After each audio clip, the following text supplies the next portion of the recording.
नमस्कार, मैं हूं आपका दोस्त विजय विद्रोही। आप मुझसे जुड़ चुके हैं, इसके लिए आप सबका तहे दिल से शुक्रिया। अगले 8-10 मिनट आपसे जुड़े रहने की कोशिश करूंगा। तो दिन का वक्त था, बीजेपी के प्रवक्ता गौरव भाटिया की प्रेस कॉन्फ्रेंस में सुन रहा था। वही गौरव भाटिया जो बिना पजामे के एक बार कैमरे के सामने आ गए थे और वो कांग्रेस, युवक कांग्रेस के अर्धनग्न नेताओं के प्रदर्शन के बारे में बात कर रहे हैं। कितना विवादास्पद है ये, पूरा का पूरा विडंबना है ये। खैर, प्रेस कॉन्फ्रेंस के दौरान अचानक गौरव भाटिया ने कहा कि आज की बड़ी खबर है। मुझे लगा आज की बड़ी खबर क्या हो सकती है। हो सकता है मोदी के कहने पर ट्रंप ने ईरान से युद्ध लड़ना मना कर दिया हो सकता है ट्रंप की परवाह नहीं करते हुए मोदी सरकार ने रूस से तेल खरीदने का ऐलान कर दिया हो सकता है 8वां वेतन आयोग स्वीकार कर लिया गया हो सकता है किसानों का एमएसपी बढ़ा दिया गया हो स्वामीनाथन आयोग के फॉर्मूले के अनुसार। फिर मुझे लगा नहीं, हो सकता है कि मोदी जी ने ट्रंप जी को फोन करके कहा हो कि ये एक तरफा डील नहीं चलेगी, नए सिरे से डील हम करेंगे और भारत की शर्तों के अनुसार डील होगी। या ये भी हो सकता है, मुझे लगा कि 15-15 लाख रुपए सबके खाते में आने का ऐलान मोदी जी ने कर दिया हो विधानसभा चुनाव के मद्देनजर। लेकिन नहीं साहब, गौरव भाटिया ने कहा कि उदय भानु को दिल्ली पुलिस ने गिरफ्तार कर लिया है। अब मेरे जैसे कई मूर्ख हैं इस देश में जो उदय भानु नहीं जानते कौन है उदय भानु, क्या गुनाह किया है उदय भानु ने।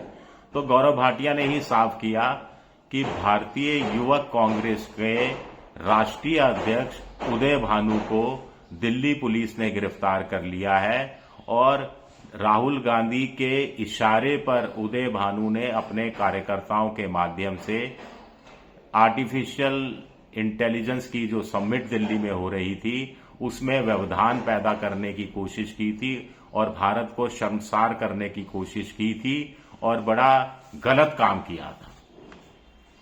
बाद में पता लगा कि उदय भानु को 4 दिन की रिमांड मिल गई है, पुलिस को 4 दिन की रिमांड मिल गई है दिल्ली पुलिस को। ये भी पता लगा कि मोबाइल 2-2 के जब्त कर लिए गए हैं, कुल मिलाकर 8 गिरफ्तारियां हो चुकी हैं और कपड़े भी जब्त कर लिए गए हैं, शायद टी शर्ट भी जब्त कर ली गई है, जैसे बहुत बड़ा कारनामा हो। और दिल्ली पुलिस उदय भानु को इस पूरी साजिश का मास्टरमाइंड बता रही है। अब मनोज झा कह रहे हैं, आरजेडी के नेता, कि भाई पहलगाम हमले का मास्टरमाइंड कौन था पता नहीं लगा, पुलवामा हमले का मास्टरमाइंड पता नहीं लगा, और इसके अलावा लाल किले के बाहर जो ब्लास्ट हुआ था उसका मास्टरमाइंड कौन था ये पता नहीं लगा, लेकिन उदय भानु मास्टरमाइंड निकला। उदय भानु कह रहा है कि साहब, उदय भानु कह रहा है कि मैं गांधी के रास्ते पर भी चलूंगा और भगत सिंह के कहने रास्ते पर भी चलूंगा। राहुल गांधी उदय भानु को बब्बर शेर बता रही है। दिल्ली पुलिस ने बब्बर शेर को कैद में कर लिया है और लोगों को पर भी नजर है। राहुल गांधी कह रहे हैं कि भोपाल में भी उन्होंने जो चौपाल एक रैली की उसमें भी यही बात किया कि युवक कांग्रेस के नेताओं को डरने की जरूरत नहीं है, किसी से कतई डरने की जरूरत नहीं है, वो उनके साथ खड़े हैं। आगे राहुल गांधी कह रहे हैं कि शर्म तो उनको आनी चाहिए जिन्होंने अमेरिका के हाथ देश को बेच दिया, जिन्होंने अमेरिका की शर्तों पर डील कर ली। शर्म उनको आनी चाहिए जहां एप्स्टीन फाइल्स में जिनका नाम है, जिनके मंत्री का नाम है, जिनके दोस्तों का नाम है। शर्म तो उनको आनी चाहिए जो अडानी केस को दबाने के लिए अपनी तरफ से डील का बात कर रहे हैं और बीजेपी का ये फाइनेंशियल झटका लगा है। राहुल गांधी कह रहे हैं हम किसान, डाटा और मजदूर को बचाने का काम कर रहे हैं, ये A1, A2 वगैरह को बचाने का काम कर रहे हैं, हम संविधान के लिए लड़ रहे हैं, आरक्षण के लिए लड़ रहे हैं, तमाम बातें कही गई।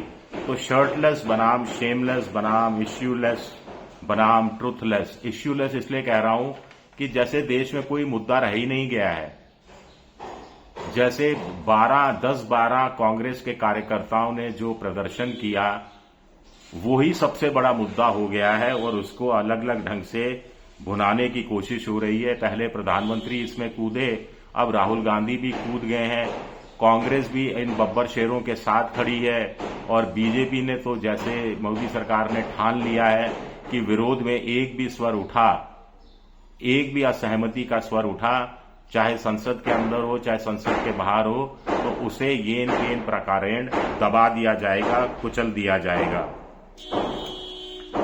उदय भानु की मां रजनी का एक बाइट सामने आया है। वो कह रही हैं कि ये भगत सिंह की आज देश को जरूरत है, उनका बेटा किसानों के लिए प्रदर्शन कर रहा था, देश के हित के लिए प्रदर्शन कर रहा था, और लेकिन बीजेपी के निशाने पर राहुल गांधी है। कुछ लोग कह रहे हैं कि उदय भानु के बाद अब राहुल गांधी का भी नंबर आ सकता है, कुछ लोग कह रहे हैं मल्लिकार्जुन खड़गे का भी नंबर आ सकता है। हाँ, इसमें एक चीज ये हुई है कि जब ये प्रदर्शन हुआ था तो कांग्रेस के अलावा जो बाकी विपक्षी दल मोटे तौर पर प्रदर्शन के पक्ष में नहीं थे। उनका कहना था कि इस जगह प्रदर्शन नहीं करना चाहिए था, और इसका एनडीए की सरकार बीजेपी ने भी फायदा उठाने की कोशिश की। प्रधानमंत्री मोदी ने तो अपनी रैली में ममता बनर्जी, अखिलेश यादव और स्टालिन का बाकायदा नाम लेकर कहा कि देखिए ये लोग भी दुखी हैं कांग्रेस के कथित दबाव डालने की नीति से। इनकी कांग्रेस की वजह से इनके सदस्यों को भी संसद में बोलने नहीं दिया जाता है। लेकिन जो ये कार्रवाई थोड़ी अति हो गई, दिल्ली पुलिस को जिस ढंग से अचानक इस कदर सक्रिय कर लिया गया, उसके बाद तो ये जो अपोजिशन की जो दूसरी पार्टियां हैं वो भी राहुल गांधी के साथ, कांग्रेस के साथ खड़ी दिखाई देती हैं, क्योंकि उनको एहसास हो गया है कि देश की सबसे पुरानी पार्टी, अपोजिशन की सबसे बड़ी पार्टी के साथ, उनके कार्यकर्ताओं के साथ अगर दिल्ली पुलिस इस तरह का व्यवहार कर सकती है तो उनके राज्यों में तो वो लोग अगर धरना प्रदर्शन करेंगे उनके कार्यकर्ता, तो बीजेपी उनके साथ भी इसी तरह का सलूक करेगी। लिहाजा विरोध करने में ही बचाव है।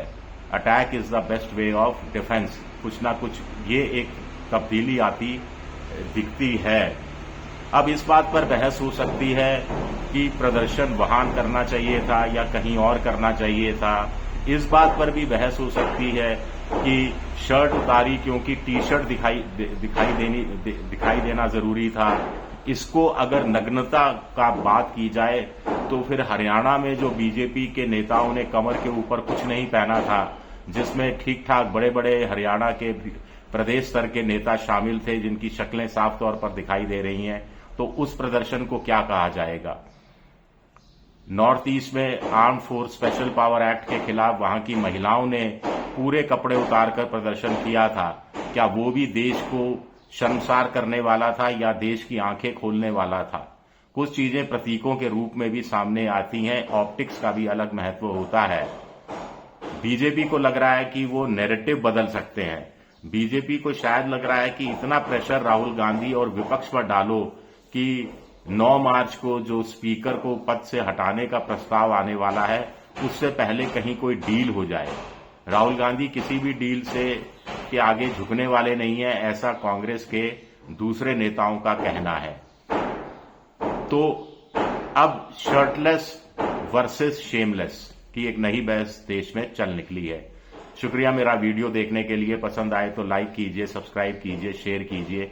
आप मेंबरशिप ड्राइव में भी जा सकते हैं, मेरी आर्थिक मदद भी कर सकते हैं अगर आप चाहें तो। शुक्रिया, बहुत बहुत शुक्रिया।